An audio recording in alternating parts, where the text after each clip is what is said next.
Anything else on Gonzaga, or can we just quickly take a detour and talk Memphis here real quick? Hey, I'm always ready to talk. Okay, let's talk Memphis. I want to hear your opinions on a lot of this stuff. But here's what I've got. Mm-hmm. 4 industry sources I talked to this morning and this afternoon. I don't think I teed one of them up on Memphis. I think they all voluntarily brought this up. Mm-hmm. One said the Memphis thing is not dead. Another speculated that the buyout fee with the American might be $10 million less in a year. I haven't checked that out. This is what one source was telling me. And don't put out the idea that just because Memphis officially rejoined with the American, that this couldn't happen. That Gonzaga coming on board gives them more reason to go back to the bargaining table. And then I had 2 other sources say the Pac-12, and these are people out west, so this isn't, for transparency's sake, I'm not talking to an AD in the Big East or anything about this. Sure. These are people that are tangentially connected to this in one way or another. Basically said, like, the Pac-12 needs to absolutely go back to Memphis right now and try and get them to be the 8th school, because they were the linchpin. Had they decided not to sign back up with the American, like the other schools would have followed. And now that you have Gonzaga in and it's official, like they have signed on, they are on board. You got Utah State, which I was kind of unplugged for a little bit. I think Utah State might have signed just ahead of Memphis saying no, or I don't remember. The timeline on that. Do you think that still has life? And I would define it in these terms, GP. Do you think that still has life in terms of Memphis could double back on its word in this calendar year and say we're going to be the 8th school, or knowing what and that AD and what he has said and what school officials have been saying privately or publicly, do you think they have truly aligned themselves for at least a calendar year to stay in the American? Because I'll tell you right now, behind the scenes, the Pac-12 wants to really get this done. You need to be going to Memphis because your other alternative options right now are not great, to say the least. And there's no reason why that should be dead. Yeah, like the Pac-12 should either come back to Memphis, or Memphis should take its pride, set it aside, and call back to the Pac-12 and say, "Hey, you want to talk?" The AD more or less last week in a press conference explaining Memphis's decision to pass on the Pac-12 offer, made it clear that all the people I was talking to before have my number. They can call back. I will answer. And he made it clear we didn't pass on the Pac-12.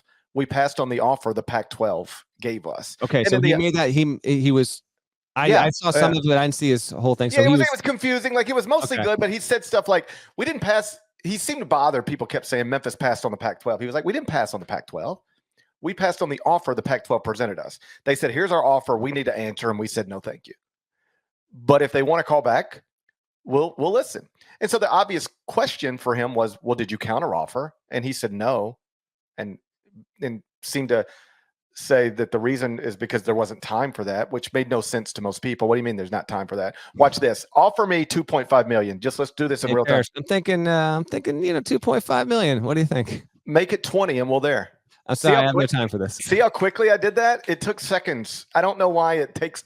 I don't know how you didn't have time to. You got to call a board of regents meeting. It can be a whole hassle. I just did that out on the golf course. I did that in a matter of seconds. It didn't even seem difficult. Right off the top of my head, I just said, "Give me 20, and we'll send out the press release." And but he didn't do that. So, but he did make it clear, if they want to talk, we'll talk. I don't.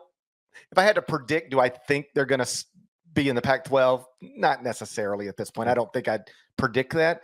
But if I were Memphis, I'd be on the phone with the Pac-12 and I'd be negotiating, and I would negotiate for the best deal I could get. And you ready for this?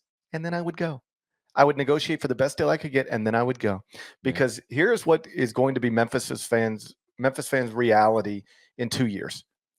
You're going to look up, and I don't care how well you're doing in football and men's basketball, you're going to look up and be in a league in the AAC where you don't recognize anybody.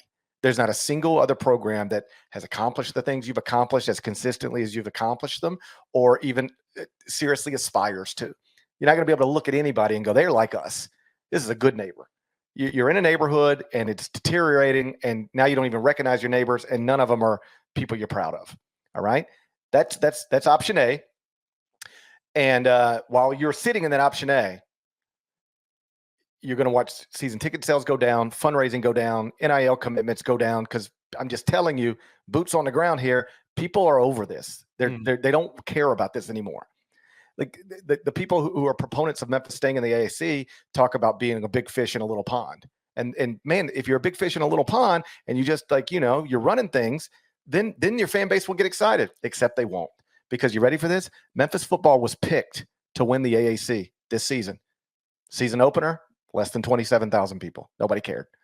Memphis basketball, as chaotic as that situation's been, will be picked to win the AAC. Yep. Go ask them over in the athletic ticket office how many season tickets they've sold. Nobody cares. So nobody cares? Nobody cares. It hasn't reached the stage of like, you're saying that it's apathy. It's true apathy there. I'm telling you that I could find a season ticket holder right now who's just been buying season tickets for decades, and they've already purchased these tickets. And I say, name me 3 Memphis basketball players, and they can't do it. It's just like they're out. And when I was growing up, it was just like if you wanted to watch basketball in Memphis, it was the Tigers. Well, now there's an NBA franchise that has Ja Morant in Nike commercials. It's a different deal. People are out on this version of Memphis in this version of the AAC. And you're going to look up and you're going to see a league, and it's going to be, I'm just making this up, but it'll be, and Saturday night on a network to be determined, it's number 8 Gonzaga at number 17 San Diego State. And you're going to go, man, we could have been a part of that. Yeah. And you'll be sitting there with regret. I know it doesn't make geographical sense.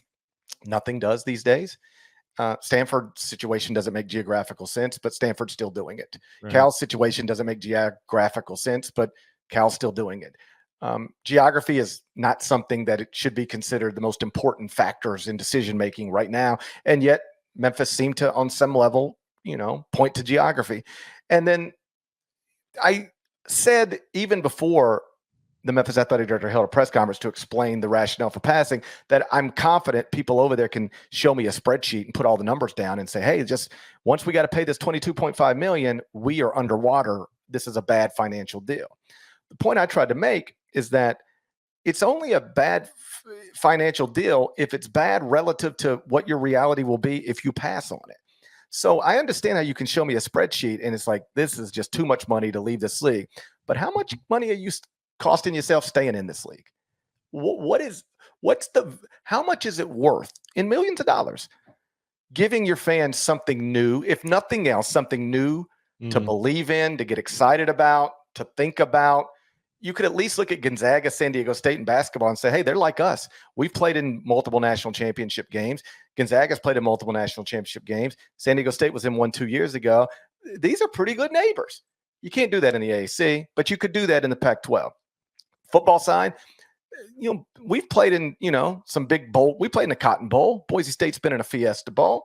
Like there's, Washington State, Oregon State, they've had their moments here that like, you can at least, they're pretty good neighbors. You're not going to have that anymore. And so what's the cost of that? Is that 5 million? Is that 10 million? Is that 50? I don't know.